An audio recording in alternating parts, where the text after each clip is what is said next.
एक बार नारद जी को यह अभिमान हो गया कि उसने बढ़कर इस पृथ्वी पर कोई दूसरा भगवान विष्णु का भक्त नहीं है। उनका व्यवहार भी इस भावना से प्रेरित होकर कुछ बदलने लगा। वे भगवान के गुणों का गान करने के साथ साथ अपने सेवा कार्यों का भी वर्णन करने लगे। भगवान से कोई बात छुपी थोड़ी ही रहती है। उन्हें तुरंत इस बात का पता चल गया। वे अपने भक्त का पतन भला कैसे देख सकते थे, इसलिए उन्होंने नारद को इस दुष्प्रवृत्ति से बचाने का निर्णय किया। एक दिन नारद जी और भगवान विष्णु साथ साथ वन में जा रहे थे। अचानक विष्णु जी एक वृक्ष के नीचे थककर बैठ गए और बोले, भाई नारद जी, हम तो थक गए, प्यास भी लगी है, कहीं से पानी मिल जाए तो लाओ। हमसे तो प्यास के मारे चला नहीं जा रहा है, हमारा गला सूख रहा है। यह सुनकर नारद जी तुरंत सावधान हो गए। उनके होते हुए भगवान भला प्यासे रहे। वे बोले, भगवान अभी लाया, आप थोड़ी देर प्रतीक्षा करें। नारद जी एक और दौड़ लिए। उनके जाते ही भगवान मुस्कुराए और अपनी माया को नारद जी को सत्य के मार्ग पर लाने का आदेश दिया। माया शुरू हो गई। नारद जी थोड़ी ही दूर गए होंगे कि उन्हें एक गांव दिखाई पड़ा, जिसके बाहर कुएं पर कुछ युवा स्त्रियां पानी भर रही थी। कुएं के पास जब वे पहुंचे तो एक कन्या को देखकर अपनी सुध बुध खो बैठे, बस उसे ही निहारने लगे। वह यह भूल गए कि भगवान के लिए पानी लेने आए थे। कन्या भी नारद जी की भावना समझ गई। वह जल्दी जल्दी जल से घड़ा भरकर अपनी सहेलियों को पीछे छोड़कर घर की ओर लपकी। नारद जी भी उसके पीछे जो लिए। कन्या तो घर के अंदर चली गई, लेकिन नारद जी ने द्वार पर खड़े होकर नारायण नारायण का अलग जगाया। गृह स्वामी नारायण का नाम सुनकर बाहर आया। उसने नारद जी को तुरंत पहचान लिया। अत्यंत विनम्रता और आदर के साथ वह नारद जी को घर के अंदर ले गया और उनके हाथ पैर धोकर स्वच्छ आसन पर बैठाया तथा उनकी सेवा सत्कार में कोई कमी न छोड़ी। उनके आगमन से अपने को धन्य बताते हुए गृह स्वामी ने अपने योग्य सेवा के लिए आग्रह किया।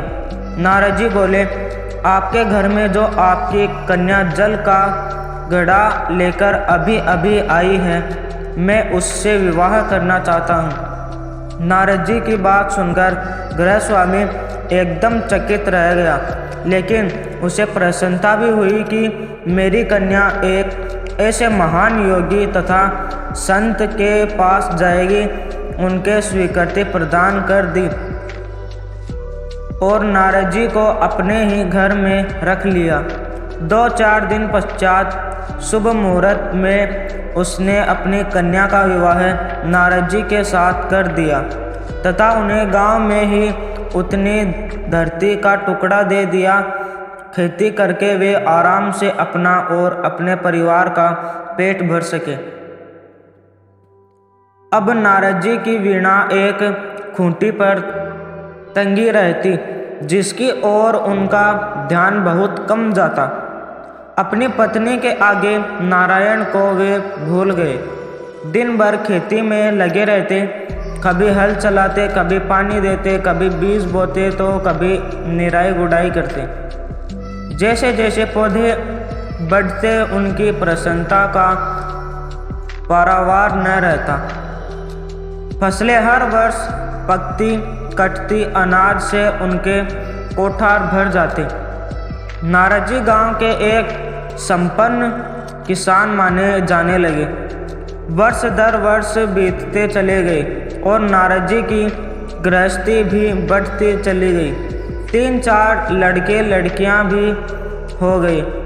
अब नारद जी को एक क्षण की भी फुर्सत नहीं मिलती थी। वे हर समय बच्चों के पालन पोषण तथा पढ़ाई लिखाई में लगे रहते अथवा खेत में काम करते रहते थे। अचानक एक बार तेज बारिश हुई जिसने कि कुछ दिनों तक बंद होने का नाम ही नहीं लिया। बादलों की गरज और बिजली की कड़क ने सबके हृदय में भय उत्पन्न कर दिया। मूसलाधार वर्षा ने गांव के पास बहने वाली नदी में बाढ़ की स्थिति पैदा कर दी। चारों ओर पानी ही पानी फैला गया। कच्चे पक्के सभी मकान ढहने लगे, घर का सामान बह गया, पशु भी डूब गए, उनके व्यक्ति मर गए। गांव में त्राही त्राही मच गई। नारद अब क्या करते? उन्होंने भी घर में जो थोड़ा कीमती सामान बचा था उसकी गठरी बांधी और अपने पत्नी तथा बच्चों को लेकर जान बचाने के लिए पानी में से होते हुए बाहर निकलने लगे। नारद जी बगल में गठरी थामे एक हाथ से एक बच्चे को पकड़े और दूसरे हाथ से अपनी पत्नी को संभाले हुए थे। पत्नी भी एक बच्चे को गोद में और एक हाथ पकड़े धीरे धीरे आगे बढ़ने लगी। पानी का बहाव अत्यंत तेज था तथा यह भी पता नहीं चलता था कि कहाँ गड्ढा है और कहाँ टीला। अचानक नारद जी ने ठोकर खाई और गठरी बगल से निकलकर बह गई। नारद जी गठरी कैसे पकड़ते? दोनों हाथ तो घिरे थे। मन में सोचा कि फिर कमा लेंगे। कुछ दूर जाने पर पत्नी एक गड्ढे में गिर पड़ी और गोद का बच्चा छूटकर बह गया। पत्नी बहुत रोई, लेकिन क्या हो सकता था। धीरे धीरे और दो बच्चे भी पानी में बह गए। उन्होंने बहुत कोशिश की बचाने की, लेकिन कुछ न हो सका। दोनों पति पत्नी बड़े दुखी, रोते कलपते एक दूसरे को सांत्वना देते कोई ऊंची जगह ढूंढते रहे। एक जगह आगे चढ़कर दोनों एक गड्ढे में समा गए। नारद जी तो किसी प्रकार गड्ढे में से निकल आए, मगर उनकी पत्नी का पता कहीं नहीं चला। बहुत देर तक नारद जी इसे इधर उधर दूर दूर तक ढूंढते रहे, लेकिन व्यर्थ रोते रट उनका बुरा हाल था। हृदय पत्नी और बच्चों को याद करके फटा जा रहा था। उनकी तो सारी गृहस्थी उजड़ गई थी। बेचारे क्या करे? किसे को से अपने भाग्य को या भगवान को।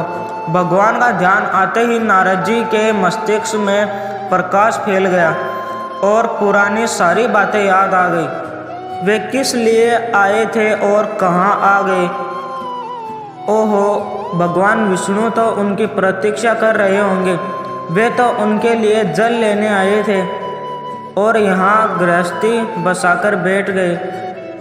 वर्षों बीत गए गृहस्थी को बसने में और फिर सब नष्ट हो गया। क्या भगवान अब भी मेरी प्रतीक्षा में उसी वृक्ष के नीचे बैठे होंगे? यह सोचते ही बाढ़ नदारद हो गई। गांव अंतर्धान हो गया। वे तो घने वन में खड़े थे। नारद जी पछताते और शर्माते हुए दौड़े। देखा कुछ ही दूर पर उसी वृक्ष के नीचे भगवान लेटे हैं। नारद जी को देखते ही उठ बैठे और बोले, अरे भाई नारद, कहाँ चले गए थे? बड़ी देर लगा दी, पानी लाए या नहीं? नारद जी भगवान के चरण पकड़कर बैठ गए और लगे अश्रु बहाने। उनके मुंह से एक बोल भी नहीं फूटा। भगवान मुस्कुराए और बोले, तुम अभी तो गए थे, कुछ अधिक देर थोड़े ही हुई है। लेकिन नारद जी को लगा था कि वर्षों बीत गए। अब उनकी समझ में आया यह सब भगवान की माया थी, जो उनके अभिमान को चूर चूर करने के लिए पैदा हुई थी। वे सोचने लगे, उन्हें बड़ा घमंड था कि उनसे बढ़कर त्रिलोक में दूसरा कोई भक्त नहीं है। लेकिन एक स्त्री को देखकर वे भगवान को भूल गए। उसको पछतावा होने लगा और उनका घमंड जरा सी देर में ढेर हो गया। वे पुनः सरलता और विनय के साथ भगवान के गुण गाने लगे।